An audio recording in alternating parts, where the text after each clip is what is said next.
सुख दुख भोग है। इसलिए वो जो भोग हैं वो किसके लिए? इंद्रिय तृप्ति नहीं फल भोग का, वह तो जीवन का निर्वाह है। कर्म नहीं फल जीवन का, वह तो सतत प्रवाह। कर्म तो करता ही रहेगा, कर्म का प्रवाह अपने आप का। तो जीवन का फल कर्म नहीं, बल्कि जीवन का फल तो एकमात्र मोक्ष है। इसलिए जो कर्म के द्वारा स्वर्ग आदि भी लोग चाहते हैं, इसलिए आगे स्वर्ग करते हैं। स्वर्ग नहीं फल कर्म का, स्वर्ग नहीं फल कर्म का, तत्व की वह चाह है। कर्म भी अगर करो तो किसके लिए? स्वर्ग या भोग के लिए नहीं, बल्कि जो तत्व है उस तत्व को जानने के लिए। और तत्व क्या है? का ज्ञाता, ज्ञाता ज्ञेय भेद रहित पर ब्रह्म वह भाव। तो परम ब्रह्म का जो भाव है, कहते हैं वही तत्व है। इसलिए कर्म का उद्देश्य तो ये होना चाहिए। और जिनका हृदय ज्ञान वैराग्य भाव से पूर्ण है, इसलिए आगे कहते हैं श्रद्धा श्रवण निरत सत्कर्मी, हृदय पूर्ण ज्ञान वैराग्य से। श्रद्धा श्रवण निरत सत्कर्मी, हृदय पूर्ण वैराग्य ज्ञान से करते अनुभव परम ब्रह्म का, शाश्वत हरि चिंतन ध्यान। और तब ऐसे जो साधक हैं का वो कर्म नहीं करते, ऐसा नहीं, वो भी कर्म करते हैं। लेकिन हम लोग कर्म करते हैं किसके लिए? लौकिक उसके लिए। और ऐसे जो साधक हैं वो किसके लिए कर्म करते हैं? वर्ण धर्म का पालन करते, होते मुक्त कर्म संधान से। नहीं कथा श्रवण ध्यान जो करते, नहीं कथा श्रवण ध्यान जो करते, वो बालक है नादान। वे जो कथा श्रवण वो तो बच्चे की तरह उनकी प्रवृत्ति, भले वो बड़े होकर हो, लेकिन शास्त्र की दृष्टि में तो वो नादान। तो कार्य श्रवण कीर्तन का फल क्या होगा? तो उसको स्पष्ट करते हैं। श्रवण कीर्तन पावन करता, हृदय आलोकित हो जाता है, बनता आसन हृदय प्रभु का, अशुभ जीव का मिट जाता है। और मिटते दोष हैं 3 गुणों के, मन निर्मल हो जाता है, भरता हृदय आनंद रस से, प्रभु प्रेम स्थिर हो जाता है। धीरे धीरे वो भगवान के प्रति जो भाव है वो, और होता दर्शन आत्म भाव का, बंधन कर्म का मिट जाता है। प्रेम भक्ति में डूबे ज्ञानी, प्रेम भक्ति में डूबे ज्ञानी, आत्म प्रसाद मिल जाता है। तो ये भागवत का जो फल है वो पहले बताने के वे ईश्वर चिंतन का जीवन में जो फल है वो क्या क्या हमको मिलेगा। और जहाँ तक फिर अब जगत की बात है, तो ये तो फल हो गया भागवत का। और जो ये संसार है, तो इस संसार की स्थिति कैसी है? होता 3 गुणों से जग का पालन सृजन संहार है। ब्रह्मा विष्णु महेश को करता हरि श्रीकार। तो 3 लोग परमात्मा ने अलग अलग जगत की व्यवस्था के लिए वो स्वीकार किए। और जगत में फिर श्रेष्ठता आदि का वो, तो इसलिए कहते हैं ये सारा जो जगत है, तो ये सब किसके लिए? जितने भी जगत के कर्म आदि हैं, उसका जो उद्देश्य है वो केवल एकमात्र है, मोक्ष। इसलिए वेद यज्ञ धर्म कर्म साधन जब तक सब उसमें है, मिल जाते हैं। जो कुछ भी जीवन के हम कर्म कर रहे हैं वो सब जैसे नदी अंत में जाके समुद्र में मिल जाती है, तो उसी तरह से जीवन के जितने भी कर्म हैं उनका एकमात्र जो आश्रय है वो वही परमात्मा। तो इसलिए कहते हैं वेद यज्ञ धर्म कर्म साधन जब तक सब उसमें हैं मिल जाते, उत्तर दक्षिण जन्म मृत्यु बंधन से साधक जन है तर जाते हैं। अभी आने वाला ना उत्तरायण, तो उस दिन लोग बड़े सारे, लेकिन बिना ज्ञान साधना के तो मोक्ष संभव नहीं। और ये जितना भी जो जगत है कैसे स्थिति है, का 3 गुणों का भैरव मिश्रण। भैरव का भयंकर, ये जो तीनों गुण सत्व रज और तम, 3 गुणों का भैरव मिश्रण, माया का यह खेल निराला, रचना करता आज सर्व की वह मधुसूदन मतवाला। और कैसे रचना करता?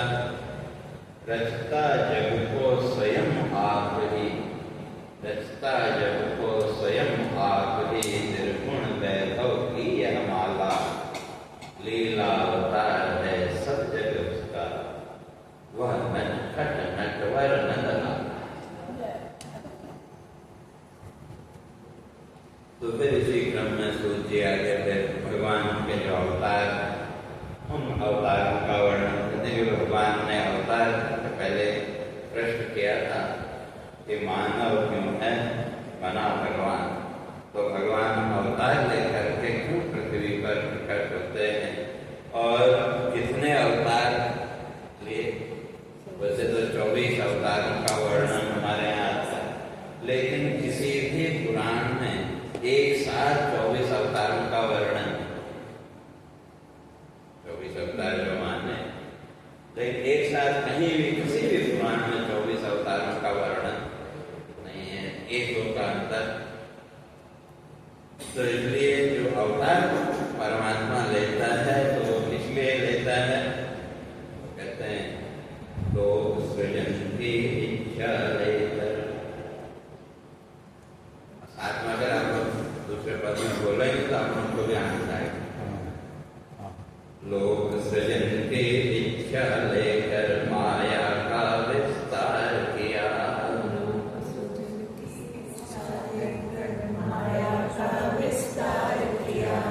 मैदानिक से पुरुष रूप में,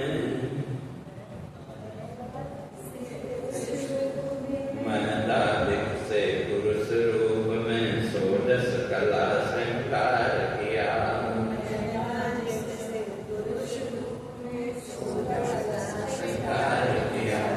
और तब जब वो षोडश कला स्वीकार की तो कहते हैं उसमें फिर प्रकटे ब्रह्मा अमरनाथ। और सबसे पहले ब्रह्मा प्रकट हुए सृष्टि का प्रथम जीवन, और कब प्रकट हुए? प्रकटे ब्रह्मा कमलनाथ से जब निद्रा को अवकाश दिया। और जब भगवान शयन के लिए गए तो उस समय नाग कमल प्रकट हुआ और उससे ब्रह्मा प्रकट हुए। तो कहते हैं ये सबसे अद्भुत काम परमात्मा ने, सबसे पहला है सबसे अद्भुत काम। तो इसलिए वो जो परमात्मा का उसके रूपों का निश्चय इसलिए नहीं, रूप का निश्चय होता विराट पुरुष यह नाम, इसलिए उसका नाम क्या पड़ा? विराट। रूप का निश्चय कर नहीं सकते। और उस विराट स्वरूप को कैसे जानते हैं? तो दिव्य दृष्टि से दर्शन पाते योगी जन में जानते। जो बड़े बड़े योगी हैं तो दिव्य दृष्टि के द्वारा वो विराट स्वरूप का दर्शन प्राप्त कर लेते हैं। जैसे अर्जुन को भगवान ने दिव्य दृष्टि दी न, थोड़ी देर के लिए तो उसने भी उस विराट रूप को देखा। तो इसलिए कहते हैं ये करता। तो अब जो अवतार हैं वो कौन कौन से? तो पहला जो अवतार है कौमार सर्ग में शंकादित्य और दूसरा वराह रूप में। तो ये कथा क्रम भी उसी हिसाब से चलेगा जिस हिसाब से अवतारों का क्रम बताया। और जो तीसरा था वो ऋषि सर्ग, तो उसमें नारद थे। तीसरा जो अवतार है वो ऋषि सर्ग में नारद जी के रूप में, और चौथा अवतार नर नारायण के रूप में, और पांचवा अवतार कपिल के रूप में, जिन्होंने सांख्य दर्शन का किया, सांख्य योग के स्तर में। और छठे रूप में दत्तात्रेय, और सातवां जो रूप था वो यज्ञपति के रूप में, यज्ञ पुरुष के रूप में, और आठवें रूप में ऋषभदेव, और नौवां जो रूप था पृथु के रूप में, और दसम रूप मत्स्य अवतार, और 10वां अवतार मत्स्य अवतार, और कच्छप अवतार 11वां अवतार। तो लेकिन वो अवतार 14वां जो है हिरण्यकशिपु का, और 15वां अवतार वामन रूप में, और 16वां परशुराम के रूप में, 17वां व्यास रूप में, और 18वां मर्यादा पुरुषोत्तम राम के रूप में, और 19वां जो भी, और 20वां बलदेव और कृष्ण के रूप। तो इस तरह से नहीं, इसके अलावा भी अलग अलग भगवान के अवतार थे। और जब कलयुग के अंतिम समय आए, देख कलयुग को प्रबल सामने बुद्ध रूप होगा अवतार। तो कलयुग के आरंभ में बुद्ध रूप में, और अंतिम बेला कली काल की, जब कलयुग का अंतिम जन्म। और कलयुग में मानव प्रमाण से कितने वर्ष? 4,32,000, और अभी तो 2000 ही हुए। तो जो आपकी काउंटिंग है कितनी है? 4,32,000 वर्ष मानव के परिमाण से, उतने वर्षों का जो कलयुग है। तो इसलिए अभी तो आरंभ ही। तो कहते हैं कि वे इसलिए असंख्य अवतार भगवान के होते हैं। तो अब यहाँ पर जो पहला प्रश्न था, जो किया था, निराकार क्यों साकार हुआ, ऋषि ने पहला प्रश्न किया था कि वे निराकार जो है तो वो साकार क्यों हुआ। तो तब उसका उत्तर देते हैं कि त्रिलोक रक्षा को हर युग में होता निराकार साकार। इन लोगों की रक्षा के लिए जो भगवान ने वहाँ कहा, यदा यदा धर्मस्य, तो जब मेरी जरूरत पड़ी भगवान कहते मैं अवतार लूँ। तो इसलिए कहते हैं उसी तरह भगवान जो है तो त्रिलोक की रक्षा के लिए वो अवतार लेकर। तो उस परमात्मा का जो चिंतन है तो वो हमको संसार के बंधन से, और वहां पर फिर और जहां तक जन्म आदि की है तो कहा कि वो जो तत्व है, वो जो अवतार जो लिखा, अब हम लोग तो जन्म मनाते हैं, कृष्ण का राम का जन्मोत्सव मनाते हैं, वो हमारी दृष्टि, लेकिन जो तत्व है उसका कभी जन्म नहीं होता। तो इसलिए ये सब क्या है, भगवान का माया छल के अतिरिक्त और कुछ नहीं है। जो कुछ भी है भगवान का माया का। तो इसलिए ये सब जगत के व्यवहार के लिए सब एक तरह का व्यापार। इसलिए होता नहीं जन्म अजन्मा का, होता नहीं जन्म अजन्मा का, वह तो अंतर्यामी है, दिखते जो भी रूप में जन्मे, यह तो एक कहानी है। कहानी की तरह ये सब देखो, पूरा जीवन अगर देखें तो कहानी है। इसलिए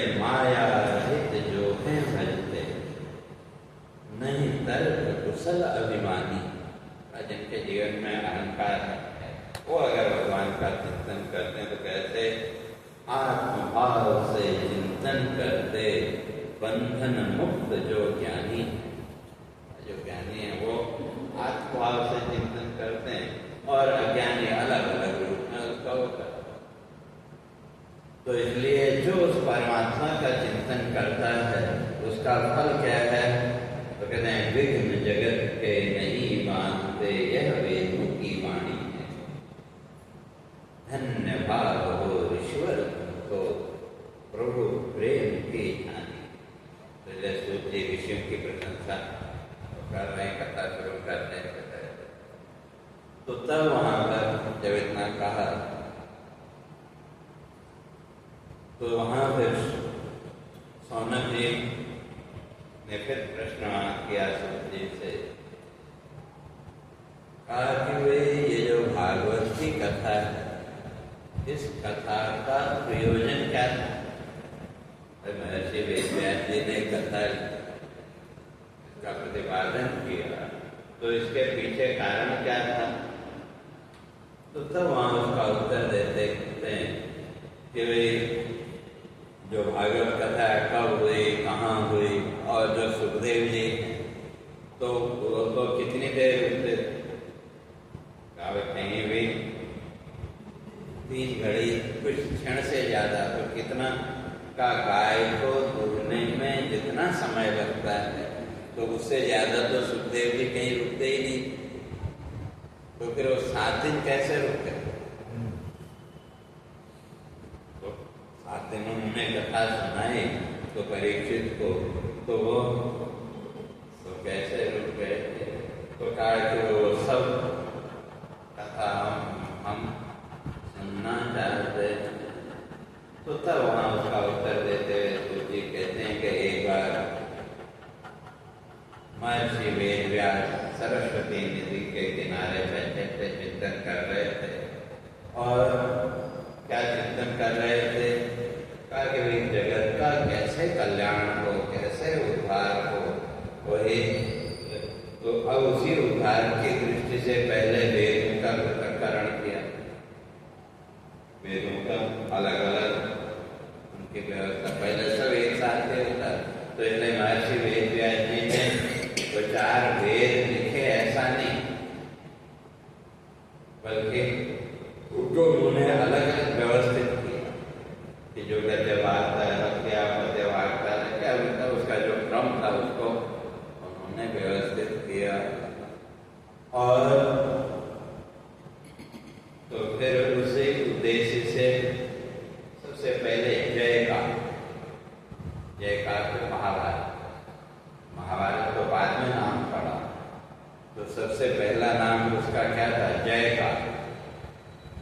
महर्षि वेदव्यास जी ने महाभारत की रचना की, लेकिन वो महाभारत की रचना करने पर भी मन में शांति नहीं थी, तो बड़े परेशान थे।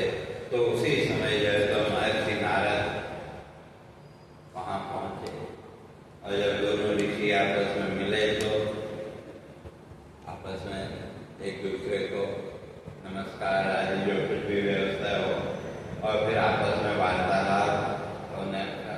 तो तब वहाँ महर्षि नारद महर्षि वेदव्यास जी से प्रश्न पूछते हैं, कहा कि आपने तो इतने पुराण लिखे और महाभारत जैसा ग्रंथ भी लिखा जिसको 5वां वेद माना जाता है। जो महाभारत है वो 5वां वेद माना जाता है, लेकिन कुछ मूर्खों ने और हमने उसको बोला क्या कि महाभारत नहीं पढ़ना चाहिए, घर में नहीं रखना चाहिए, ऐसी भ्रांतियां लोगों ने घर में पाल रखी। आज महाभारत नहीं पढ़ो, महाभारत घर में नहीं रखो, तो क्यों? क्यों झगड़ा हो। लेकिन ये मूर्खतापूर्ण तर्क है, क्योंकि जो महाभारत है उसको हमारे ऋषियों ने आचार्यों ने 5वां वेद माना।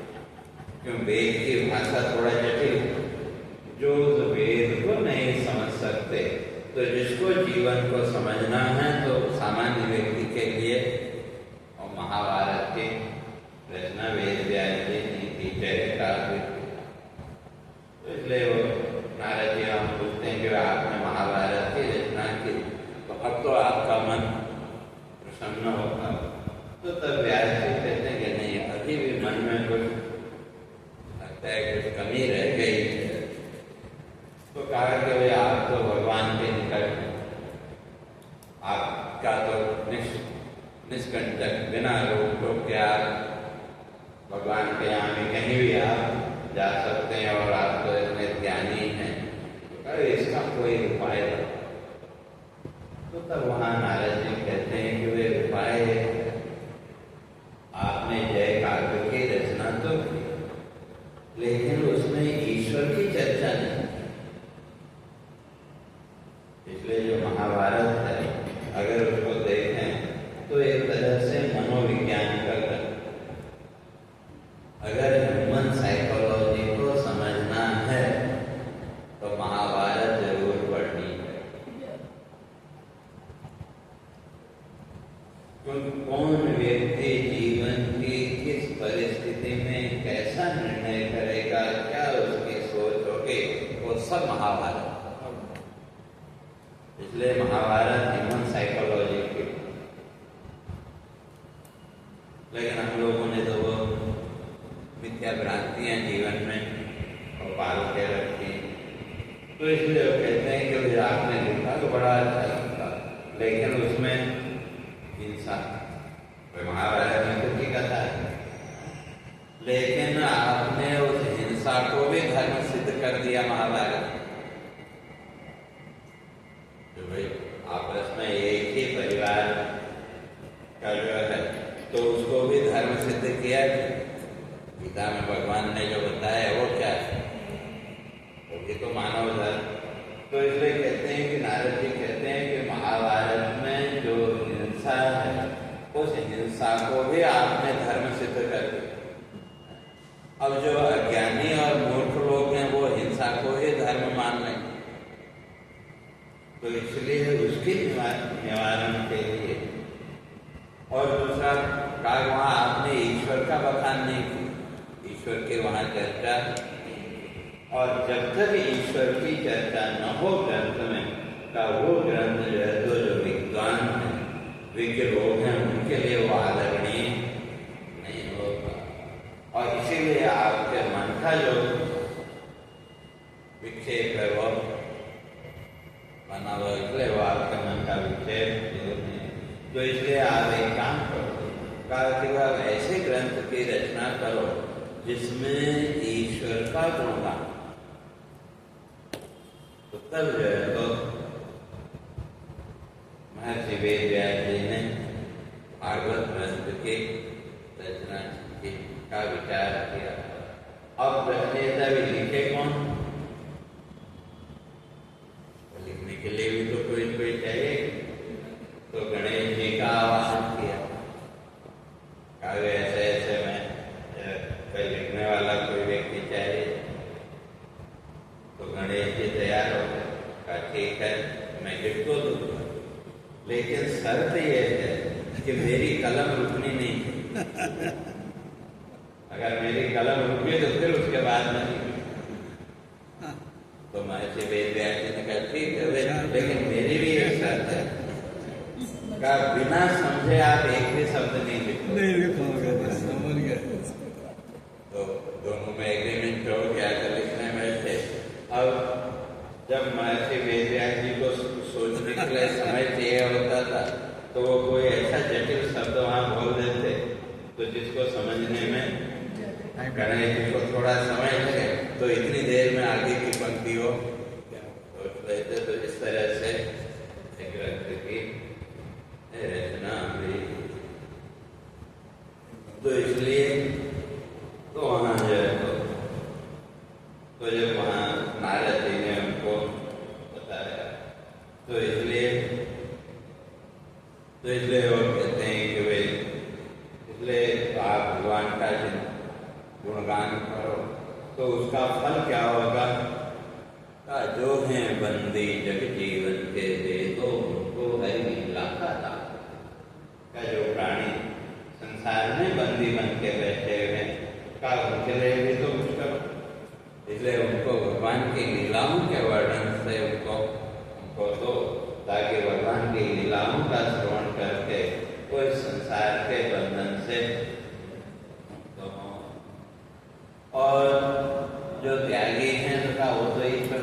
चिंतन करते ही, तो उनके बारे में तो कुछ कहने की जरूरत, इसलिए जो है त्यागी धर्म कर्म के करते केवल ईश्वर चिंतन, भक्ति भाव है पूर्ण जिनका, उनका क्या मैं करूं अब वर्णन।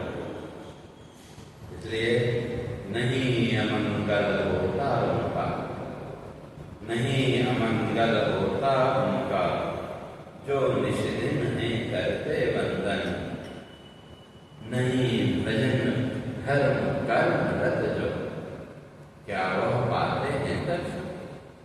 जो भजन कर्म में धर्म कर्म भजन जो नहीं करते, और उनको तो ईश्वर का दर्शन। और जो है सेवक प्रभु चरणों का, जो है सेवक प्रभु चरणों का, जगत नहीं है उनको भाता, चिंतन हर पल करता प्रभु का, जन्म मृत्यु बंधन मिट जाता। जो निरंतर परमात्मा का चिंतन करने का, वो धीरे धीरे जन्म मृत्यु के बंधन से, इसलिए तो नारद जी बोलना, तो इसलिए विज्ञों ने है किया निरूपण, केवल एक तुलसी का।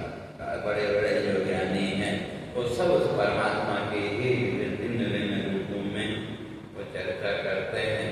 तो इसलिए आप भी तो भगवान की लीला का वर्णन करो। तो जन्म का बंधन कैसे मिटता है, संसार बंधन से कैसे मुक्त जीव होता है भगवान कथा से, तो नारद जी कहते हैं मैं तुमको अपनी कथा सुना। तो इसलिए नारद जी अब अपने पूर्व जन्म का वर्णन वहाँ वेद व्यास जी को सुनाते हैं। तो क्या कथा तो आप लोगों को मालूम ही है।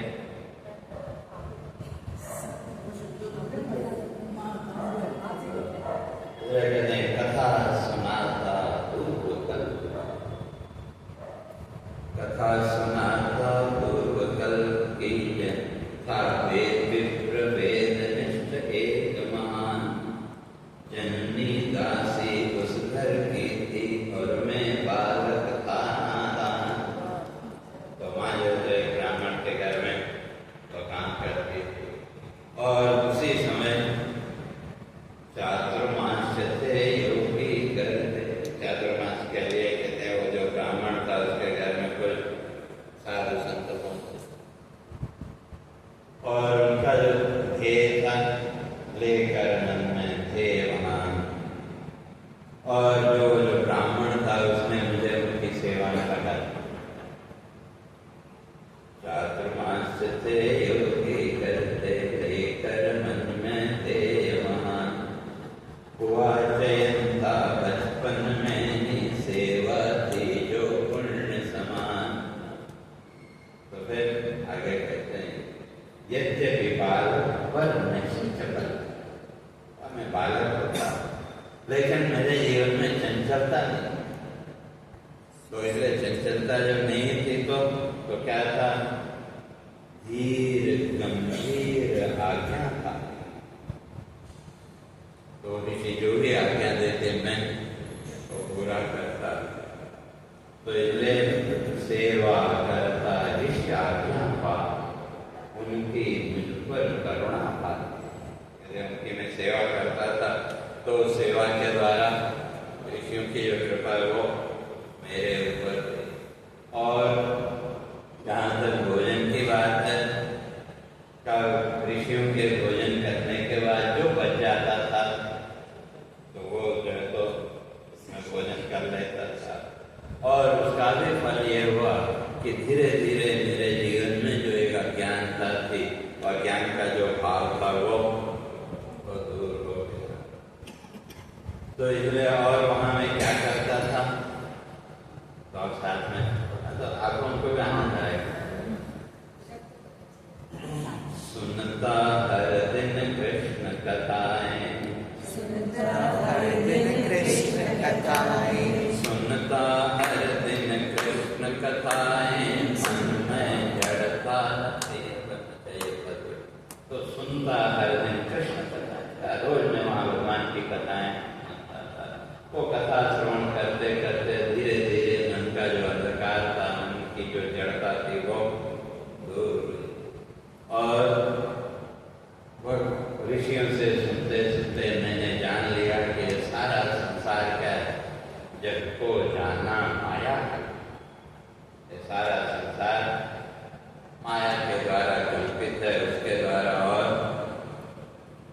तो इसलिए तो कहते हैं कि वो गुप्त ज्ञान, कोई ज्ञान मुझे ऋषियों से मिला। तो इसलिए तो मैंने वहां से क्या सीखा? कहते हैं कर्म सब प्रभु को कर दो अर्पित, राह यह भव बंधन हाथ। जीवन के सारे कर्म परमात्मा को अर्पण कर दो, कहते वही एक तो संसार बंधन से मुक्त होने का तो सारा। तो इस तरह से उनसे जब ज्ञान पाया और वो जो ऋषि थे वो तो चातुर्मास पूरा हुआ तो उसके बाद वो तो चले। तो तब वहां पर ऋषि महर्षि वेदव्यास जी नारद जी से प्रश्न करते हैं, तुमको कैसे पूर्व जन्म की स्मृति? इस संसार में तो किसी को पूर्व जन्म की इतनी स्मृति वैसे रहती है, हमारे ऋषि मानते हैं, लेकिन 3 साल जन्म से 3 साल के अंदर पूर्व की जो स्मृति है वो वॉश आउट हो जाती है। और किसी किसी में 5 साल तक थोड़ा थोड़ा रहते, लेकिन 5 साल में तो पूरी तरह से। लेकिन कोई ऑप्शनल केस होते हैं जिनमें 10-12 साल तक थोड़ा बहुत, पूरे नहीं थोड़ा बहुत हो जाता है। तो इसलिए महर्षि वेदव्यास जी वहाँ प्रश्न करते हैं, कहा तब तो तुम बच्चे ही थे, तुम अभी खुद ही तुमने कहा चले प्रवास को ज्ञानी ऋषिवर, तब तो बालक ही थे। अजय तब तो तुम बालक ही थे।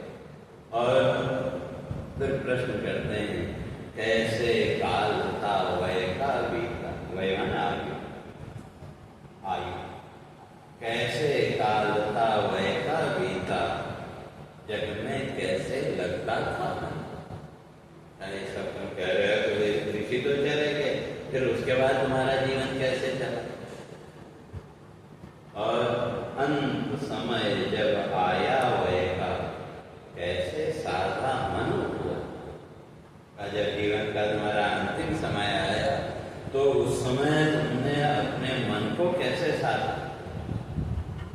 वेदव्यास जी कहते हैं वो मैं जानना चाहता हूँ। और वो जो स्मृति है पूर्व जन्म की, वो स्मृति अब तक कैसे रही स्मृति है कैसे अब तक रही स्मृति है कैसे अब तक, कैसे अब तक प्रभु पद चिंतन करता काल है नाश जगत का, जैसे काष्ठ में लगता लकड़ी है, उनमें घुन लग जाए, दीमक लग जाए तो सारी लकड़ी को खत्म कर देता। इसी तरह से जो काल है, काल चक्र है का ये सब नष्ट कर देता है। स्मृति आदि और सब एक काल चक्र नष्ट कर देता है।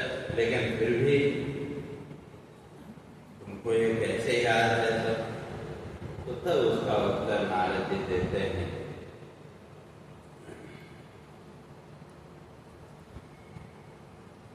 तो चले प्रवास को भिक्षुक गण जब, चले प्रवास को भिक्षुक गण जब, विज्ञान दृष्टि का देकर दान, कैसे काल था वय का बीता,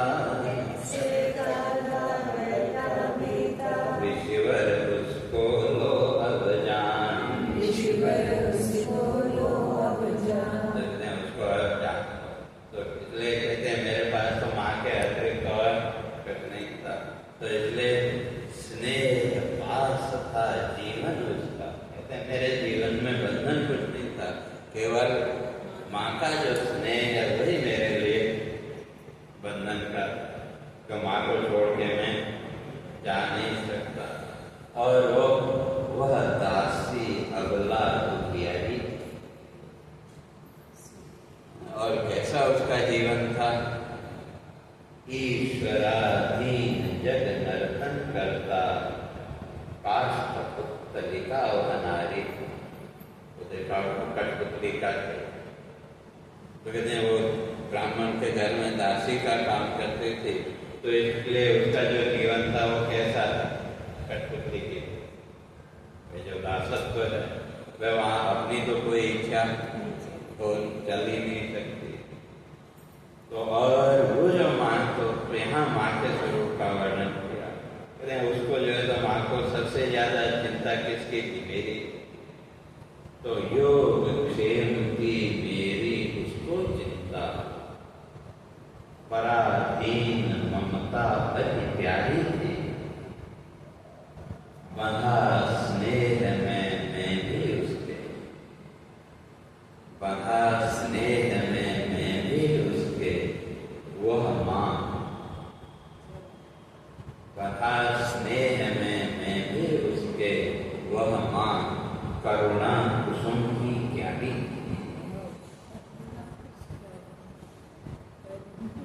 और तो क्या हुआ, तो क्या एक दिन गोदो चली निशा में, सर्वदंश क्रीड़ा प्राणहारी, और अनुग्रह प्रभु का माना उसको, अब उत्तर प्रयाण की बात। माँ की मृत्यु होगी तो अब तो कोई बंधन रहा, और फिर मैं जो तो वहां से उत्तर दिशा की ओर चल पड़ा। और जब सब छोड़ के चल पड़ा तो हाल कुछ नहीं, चलते चलते भूख प्यास भी लगे, तो इतने में एक नदी मिली, तो नदी में स्नान किया, और स्नान करने के बाद थोड़ा जलपान भी किया, तो थोड़ा खा। तो काव्य पूर्व में जो मैंने ऋषियों से जो सुना था साधन, जो ध्यान विधि आदि उनसे सुनी थी, का मैं वो साधना वहाँ नदी के किनारे करने लगा। तो एक क्षण के लिए वो ईश्वरीय भाव प्रकट हुआ, और अगले क्षण जैसे कई बार आप लोगों ने भी अनुभव किया होगा, कभी कभी जब वो सात्विक भाव बढ़ जाता ना, पूजा आदि करते करते एक क्षण के लिए, लेकिन अगले क्षण फिर उसी रूप को साधने की कोशिश करते हैं, लेकिन फिर उसके बाद वो नहीं होता। तो उसी तरह से नारद जी भी कहते हैं कि एक क्षण के लिए वो रूप दिखा, और अगले क्षण गायब हो गया। फिर मैं प्रयास करने लगा, लेकिन सफल नहीं हुआ। तो तब आकाशवाणी हुई, कहा कि नारद, अब इस जीवन में तुमको ये दर्शन नहीं मिलेगा। तो क्यों? कहा अभी तुम्हारे चित्त में थोड़ी वासना, इसलिए तो जो आकाशवाणी हुई क्या हुई, नहीं दर्शन इस जीवन में तुमको नारद अब मिल पाएगा, रहे वासना जिसके उर में, नहीं दर्शन सुख पाएगा। जिसके चित्त में वासना है का उसको ईश्वर के दर्शन का सुख नहीं मिल सकता। तो इसलिए तुमको ये झलक दिखलाई है इसी के लिए कि ईश्वर प्राप्ति की इच्छा लेकर साधक वह जो वासना त्यागी। सही अर्थ में साधक वही है, इस प्राप्ति की इच्छा लेकर साधक वह जो वासना त्यागे। तो तब कहते हैं जब आकाशवाणी सुनी, और साथ ही साथ कहे तुमको ये एक क्षण के लिए जो दर्शन दिया, ये क्यों दर्शन मिला? का चित्त हुआ स्थिर चरण, का एक क्षण के लिए तुम्हारा जो मन था वो स्थिर हुआ, और इस स्थिरता का भी कारण का संत सेवा का फल यह पाया।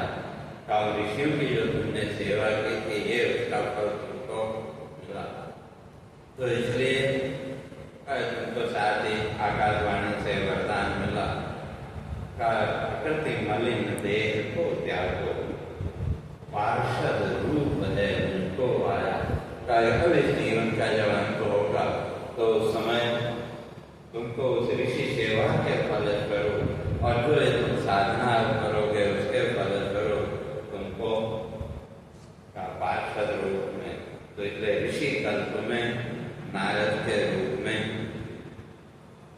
तो इसलिए कहते हैं कि भाई तुम्हारा जो निश्चय है वो कैसा है? ईश प्राप्ति का दृढ़ है निश्चय, नहीं मिलेगा यम का पास। तुम्हारे मन में ईश्वर को प्राप्त करने का दृढ़ निश्चय है, तो इसलिए अब तुमको यम के बंधन में नहीं बंधना पड़ेगा। तो इसलिए कहते हैं फिर इस तरह से जब आकाशवाणी हुई और जब नई सृष्टि की जब रचना हुई नए कल्प में, तो कहा उस समय ऋषियों के साथ मुझे फिर ये जीवन दान मिला।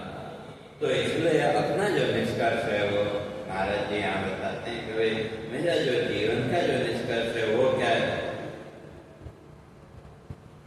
हरि लीला के गुणगान से, हरि लीला के गुणगान से लेता प्रभु का रूप आकार, प्रभु चिंतन ही शाश्वत साधन, यदि को ना हो भव से पार।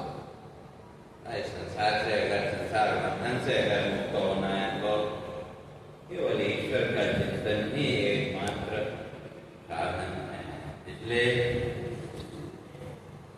भोग लालसा देती केवल, भोग लालसा देती केवल दुखमय जीवन का संसार, काम क्रोध में घायल करते प्रभु चिंतन केवल प्रचार। इसलिए नहीं योग से केवल होता जबकि कृष्णा का नाम, प्रभु चिंतन से मिट जाता है जग बंधन और यम का पार। तो इसलिए कहते हैं कि वे जो साधक है उसको निरंतर परमात्मा का चिंतन करते रहना चाहिए।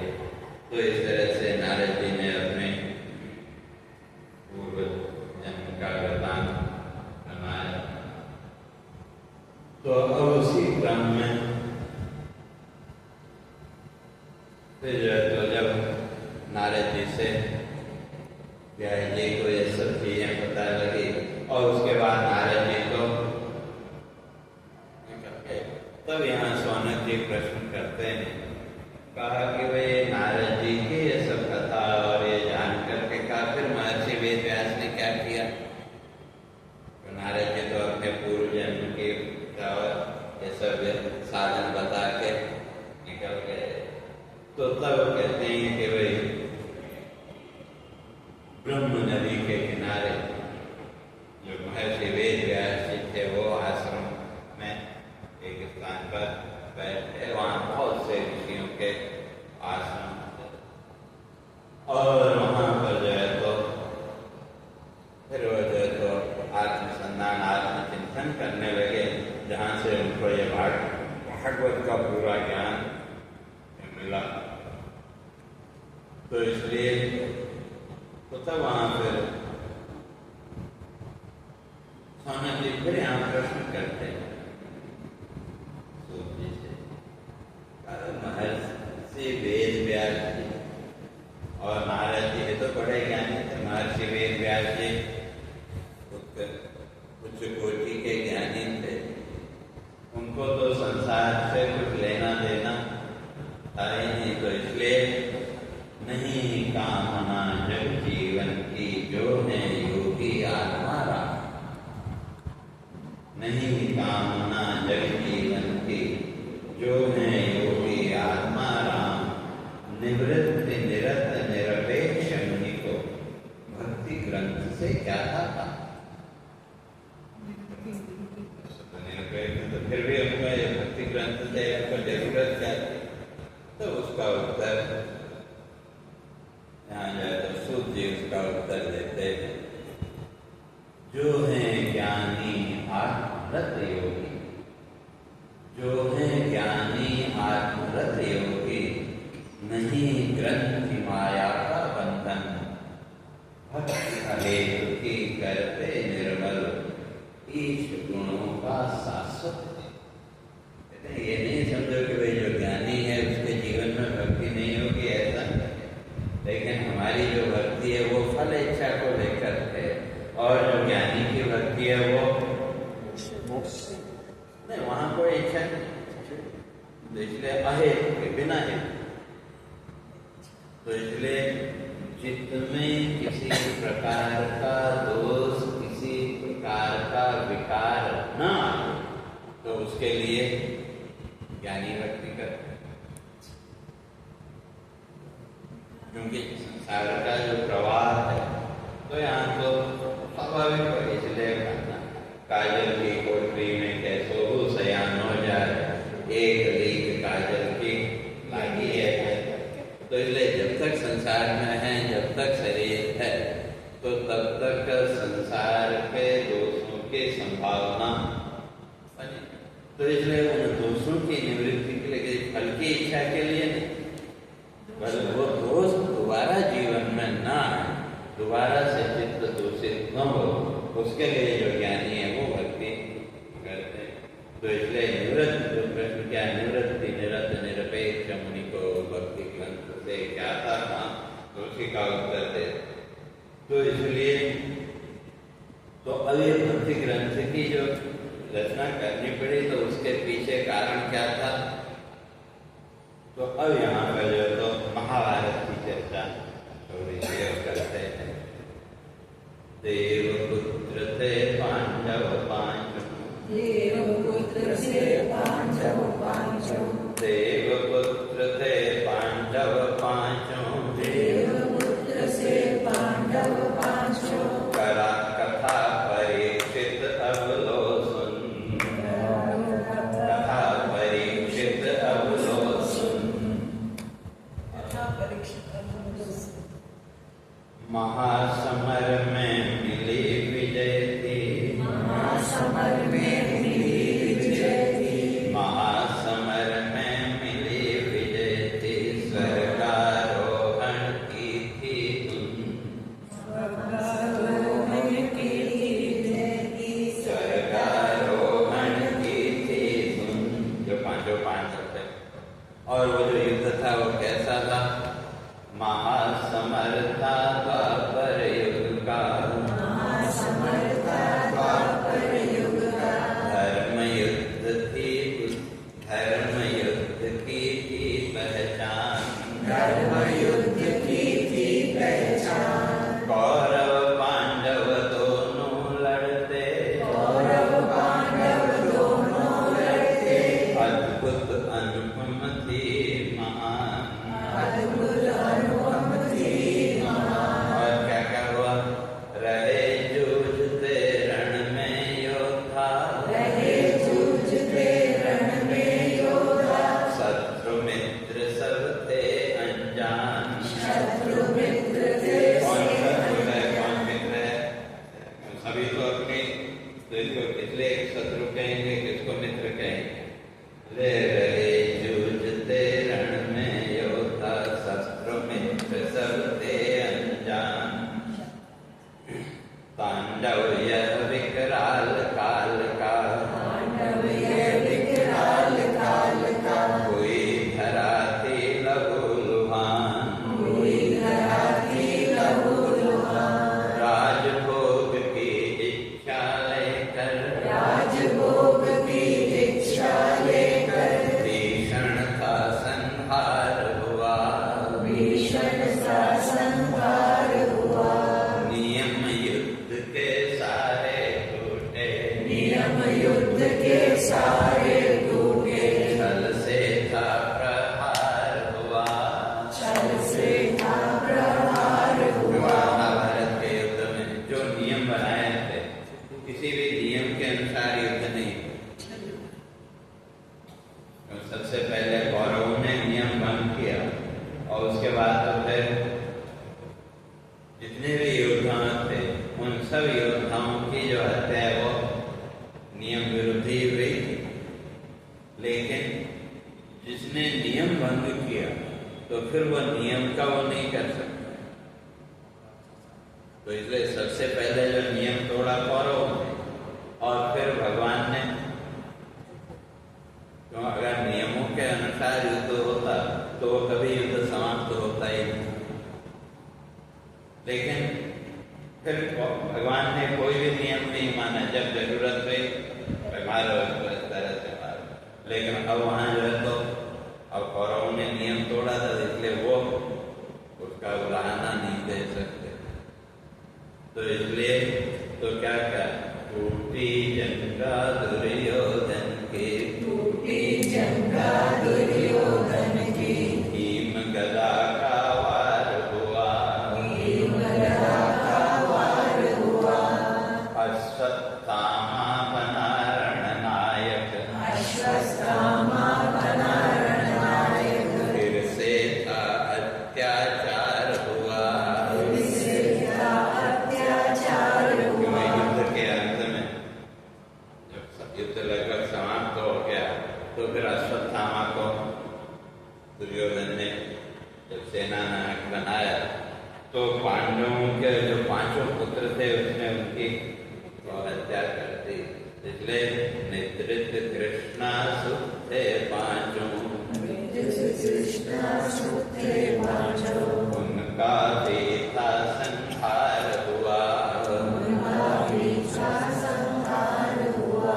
तो उनको भी और उधर जब द्रौपदी को पता चला तो दुख तो हुआ और उसका अश्वत्थामा का कृत्य देख करके तो अर्जुन जो है तो उसको मारने के लिए तैयार और जो है तो अर्जुन और भगवान और पांडव अश्वत्थामा को पकड़ने के लिए जब चले तो वहां पर फिर अश्वत्थामा ने ब्रह्मास्त्र का प्रयोग किया और उस ब्रह्मास्त्र को रोकने के लिए अर्जुन ने भी ब्रह्मास्त्र का प्रयोग किया, लेकिन भगवान की कृपा और महर्षि वेदव्यास जी ने तो विनाश को रोक लिया।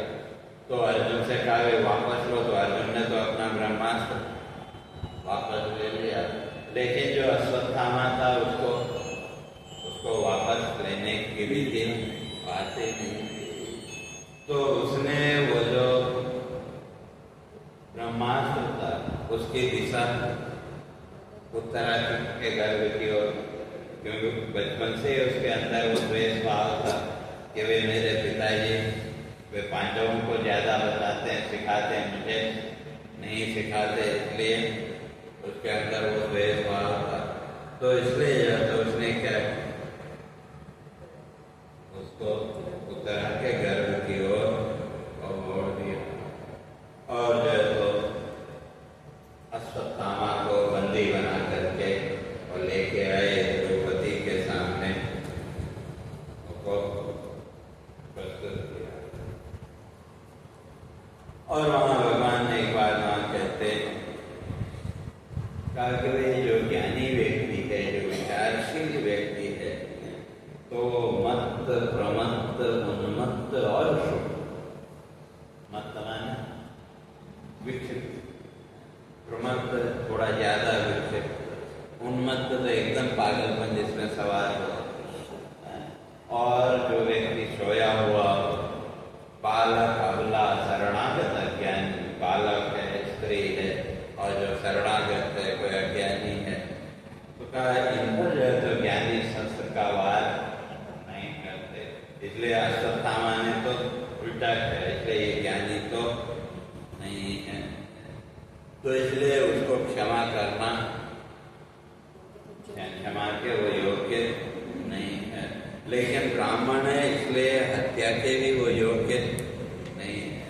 इसलिए वहाँ भगवान के तो उसके वो मणि वो निकाल दी और मणि निकाल के उसको भगवान ने दंड दिया। वहाँ बीच में द्रौपदी ने भी उनको माफ कर दिया। वो कहती है कि मैंने इसकी हत्या करना उचित नहीं। ठीक है, मैं तो अपने पुत्रों के दुख से दुखी हूँ, अगर इसकी हत्या कर दोगे तो भाई इसकी माँ को भी दुख होगा, तो इसलिए मैं उनको दुख देना नहीं चाहती थी। द्रौपदी ने भी उनको अवमान किया और उधर जो है तो अश्वत्थामा को दंड दे करके और जो है तो युद्ध में जो मारे गए थे उन सबको पिंडदान तर्पण करने के लिए वो पांडव थे। अभी वो स्नान आदि वो कर ही रहे थे कि इतने में देखा कि उत्तरा उधर से दौड़ी दौड़ी और चली आ रही है। तो उसका वर्णन आगे कल की कथा में हम लोग करेंगे। तो इसलिए वहाँ गर्भ में परीक्षित की रक्षा, फिर उसके बाद कुंती की स्तुति और भीष्म की स्तुति, तो सब कथाएं सीधे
नारायण नारायण